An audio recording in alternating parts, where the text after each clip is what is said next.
Okay, it's good to be here. The apocalypse is my favorite subject. I actually do a weekly podcast that if you don't listen to, I hope you will listen to. It's called Deep State Radio.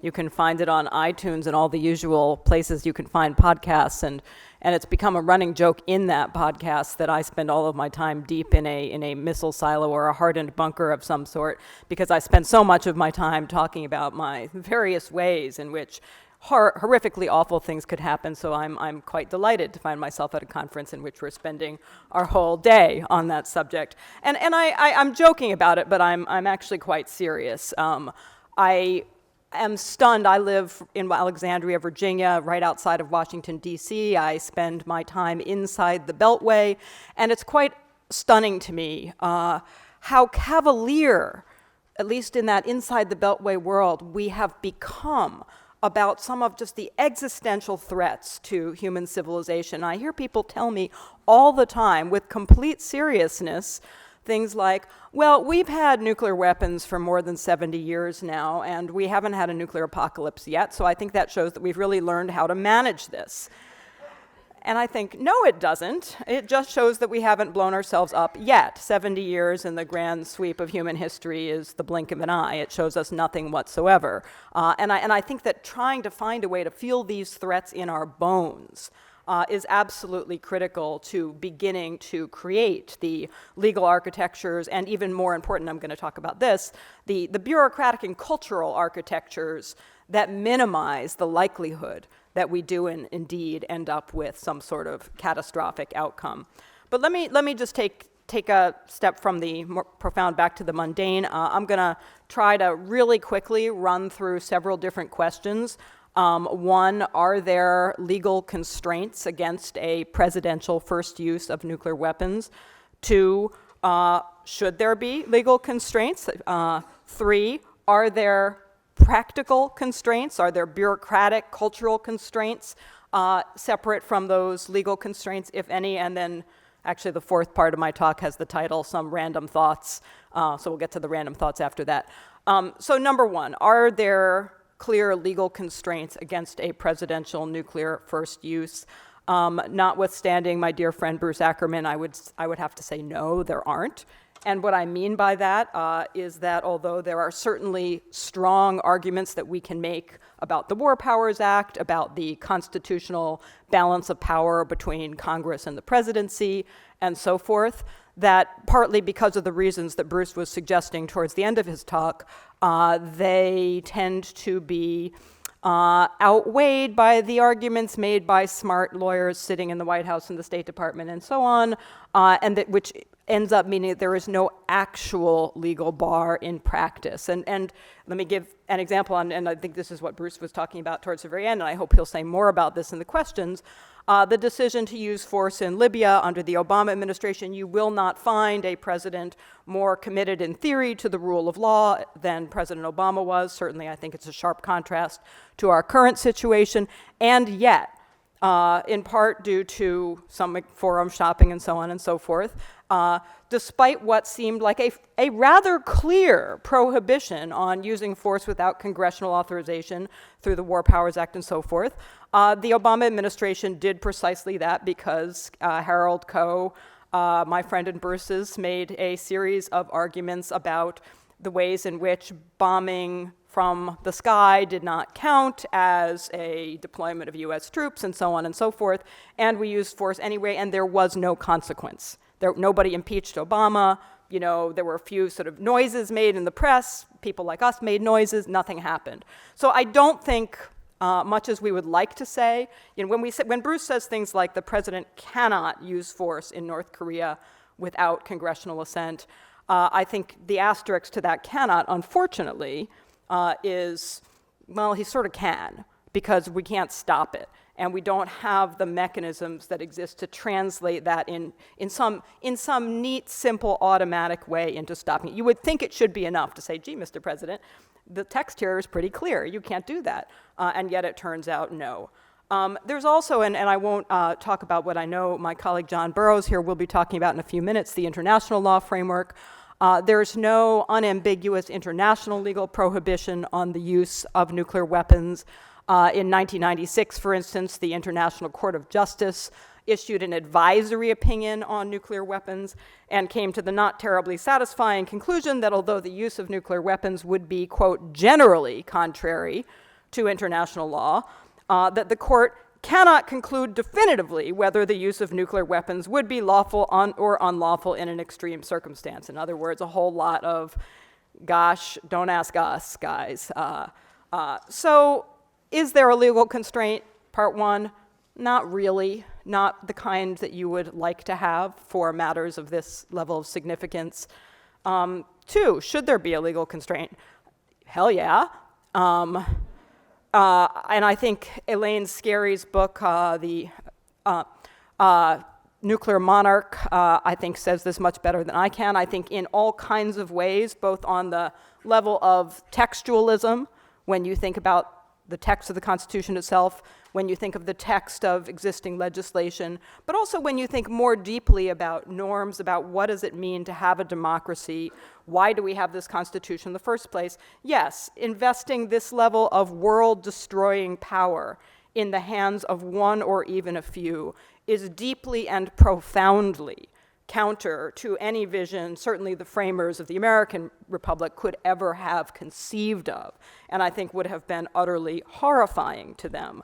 I think that one of the points that Elaine has made in her work is the ways in which the existence of weapons that can kill so many people, where decisions rest in the hands of so few, are always profoundly undemocratic. And I do, as an asterisk here, would say that there are also all kinds of ways in which many of our other modern methods of warfare have profoundly anti-democratic implications. There's a terrific book called Forged Through Fire by political scientists John Firjon and Francis McCall Rosenbluth that points out the historical connections between the evolution of democracy, the expansion of the suffrage, the granting of political rights to large numbers of people on the one hand, and the existence of manpower-intensive forms of warfare on the other hand. And to put it very simplistically, when elites need the masses because they need to throw them at other masses in wars,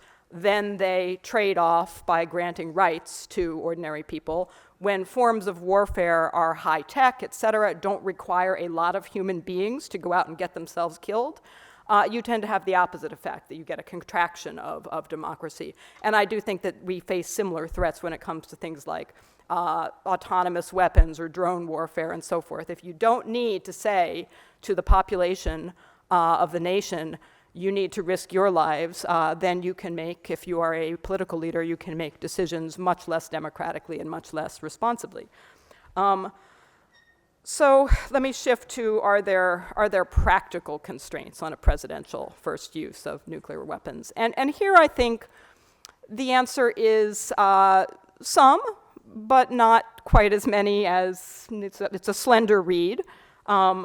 There obviously, as the first panel discussed, this isn't magic. It's not that the president wakes up one morning and says, nuke China, poof, and it happens that in order to nuke China, you have to have created a bureaucratic apparatus that is designed to nuke China. You have to have the right missiles in the right place with the right codes and the right geography programmed into them, and you do go through a chain, and under any kind of normal circumstances, there are lots of other people who are involved in those decisions. So at least in a strictly hypothetical sense, when it comes to first use, as opposed to, oh no, Mr. President, 200 Soviet missiles are already on their way, you've got 2 minutes, decide.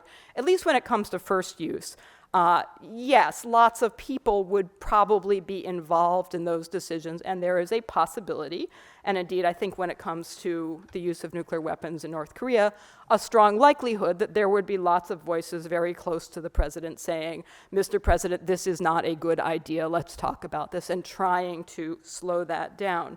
I do think it's worth distinguishing in our arguments between the hypotheticals involving the insane decisions versus simply catastrophically reckless and unwise decisions. because I'm actually reasonably confident that if Donald Trump or any other American president just wakes up one morning and goes, "Ha-ha, I'm going to nuke Canada, go," that there are enough constraints in place, enough people would say, "Wait a minute, Mr. President, I can't work the lock on the nuclear football. It's kind of broken right now. We better call the Secretary of Defense, get him over here. By the way, have I mentioned, the 25th Amendment and so on?" So I'm not actually that worried about the literal insanity, the president is just drunk out of his mind, or he's crazy, or has an epileptic fit and orders something nuts. I think that the bigger thing to worry about is, as it has always been, the reckless and extraordinarily unwise decision, which I don't think gets made in 5 minutes, and unfortunately, I don't think that involving more people, the Attorney General, the Secretary of Defense, necessarily stops it. Groups, particularly homogeneous groups, particularly in a hierarchical setting where people are habituated to abiding by the decision of the commander-in-chief, are not necessarily likely to put meaningful brakes on a presidential decision, even though they might regard it as unwise. And I think about our current Secretary of Defense, a very thoughtful guy, a guy who's made it crystal clear that he personally thinks the use of nuclear weapons in North Korea would be a bad idea. I can't imagine him faced with a president who said, "I've heard you, you've told me that over and over, but I'm going to do it." Being willing to say, "No, sir, I will throw my body in the way, you can't do that," because the tradition of civilian obedience, military obedience to civilian control, I think runs very deeply and is very deeply internalized. Is it impossible that anyone who is part of those discussions, all the way down to the launch officers, says, "No, I won't do it. That's crazy"? It's possible. It's not likely. It's not very likely at all, I think. I think what we know about human beings in that kind of environment, given the context, is that very few of them even have the courage that Soviet nuclear officer had to say, "This is a false alarm, I'm not going to do anything." It takes extraordinary courage, and it's extraordinarily rare, and it's certainly not something that you can count on. So that's a little bit to feel a little better on. The completely whacked out thing, I don't think we need to spend that much time worrying about the completely wacky thing, in part because, as Bruce Blair tells us, the attack plans are not, people don't come up with them at the last minute, that they are the product of months and years of planning and programming and creating of these architectures. Could the president hypothetically say, "I've changed my mind, I'm nuking Canada instead"? Sure, he could, but the system is not designed to do that. It would take a while for everybody to kind of go, "Oh, Canada, wait, well, where in Canada, which weapons, et cetera." And the operational plans themselves have been vetted by all of the lawyers. That doesn't necessarily create a huge amount of comfort, but certainly, at least in principle, they are gone over to look for things like compliance with principles of military necessity, proportionality, and distinction, and so forth. So I'm less worried about the crazy decision than I am just about the sort of run-of-the-mill and unwise decision. And here's my final point. Here's the sort of random thought here. I do think it's important for those of us who care deeply about reining in this awesome, catastrophic power to disaggregate and to draw careful distinctions when we talk about this. We tend to talk about, look at the 800 kiloton or megaton bomb, and it wipes out the world, and we go, "Oh God, you don't want that to happen." Here's what happens in Washington when you say that. Everybody says, "Ho, ho, ho, don't you know that's not what we're talking about. Nobody would do that. Nobody would be crazy enough to do that. Of course not. What we're talking about is we're talking about designing little tiny tailored tactical nuclear weapons with just a little tiny few kilotons in them, and we would only use them in very special circumstances, and we would use them for the hardened bunker that we couldn't get it through other means or so on."